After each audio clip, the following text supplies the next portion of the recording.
Well, the Jammu Kashmir Assembly this afternoon condemned the Kathua terror attack, which was left 4 persons, including 3 security personnel, dead and 10 others injured. Jammu Kashmir Chief Minister Mufti Mohammad Sayeed also joined the chorus to condemn the attack, but in the same breath said that talks with Pakistan were the only solution to the Kashmir issue. He said guns are not the solution to the Kashmir problem and that only talks can bring about an actual change on the ground. Political parties like the Shiv Sena and several others criticized him for it. कि भाई बात करनी है, हमारा नारा था न grenade से न गोली से बात बनेगी, बोली से बोली कर लो, ये कोई ऑप्शन नहीं, gun is no option.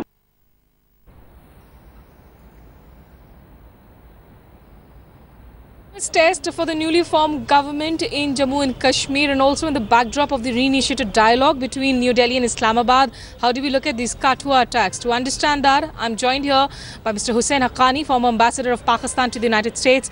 Ambassador, really, how much of a strain are these going to cause on New Delhi, especially on the BJP government that anyways has a strained relationship with its coalition partner in the valley at the moment?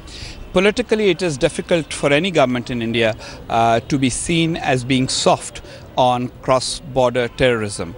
As far as the government in Pakistan is concerned, it is also under a lot of pressure. I hope that these attacks do not derail whatever little process of communication and dialogue already exists between India and Pakistan. When you talk of India-Pakistan dialogue, is the military, is the establishment, is the ISI really on board with the civilian government in taking the peace process forward? The effort of the terrorist and extremist groups, backed by whoever they are backed by in the Pakistani establishment, is to keep Kashmir center stage. And I hope that despite the terrorist attacks, that will not be the result, that both India and Pakistan will understand that the path forward is to overcome the difficulties that they have had, make a move forward. And as far as terrorism is concerned, Pakistan has to bring jihadism to an end for Pakistan's sake. Is it really impossible for the army to keep a leash on these jihadi elements or the extremist groups or the terrorists that are trying to cross over to India to create, all this havoc? So far, the Pakistani military has done a good job in fighting the TTP in Northwest Frontier and in the federally administered tribal areas, but it has done very little against jihadi groups such as Lashkar-e-Taiba and Jaish-e-Mohammed. And I hope that Pakistan can and will move against all jihadi groups. As I say, it's a battle for Pakistan, not just a battle for good relations with India. Ambassador Hussain Haqqani there stressing that as far as that fight with the jihadis is concerned, it is important for Pakistan's own survival more than anything else. In New Delhi, with video journalist Ashwini Helan, this is Smita Sharma for Headlines Today. Deputy Editor Atar Khan spoke to Minister of State in the Prime Minister's office, Jitendra Singh, on the Kathua incident as well. Here's what he said. As far as this encounter is concerned, soon after the culmination of the encounter, the Honourable Home Minister has already made a statement on the floor of House in Lok Sabha, and therefore I don't think it's proper for me to add anything to it. But having said that, of course, being an elected representative from the area to which Kathua district also belongs, at the outset, of course, I have to bow my head in reverence to the police personnel who lost their lives, because the highest kind of sacrifice, laying down their life in the service of motherland. Secondly, of course, it's an indication that Pakistan is yet far from mending its ways.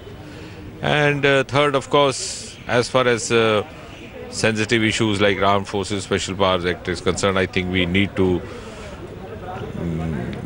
think on these issues more dispassionately, depending upon the ground realities and the kind of inputs that we receive from security agencies, instead of getting tempted to be carried away by political considerations whatsoever. But it is already being taken very seriously, so the army is already carrying out exercise in the state.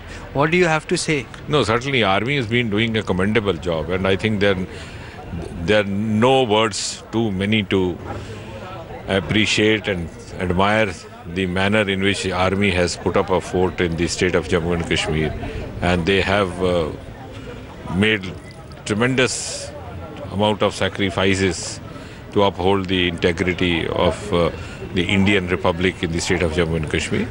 And that's why I said at the outset, we all pay our homage to all those who lost their lives, and I think it is the responsibility of all of us, and me being a representative of that area would also appeal to all sections of society, rising above the political lines, not to say or do anything which could in any way belittle the great contribution made by the Indian Army or could lower the morale of our armed forces.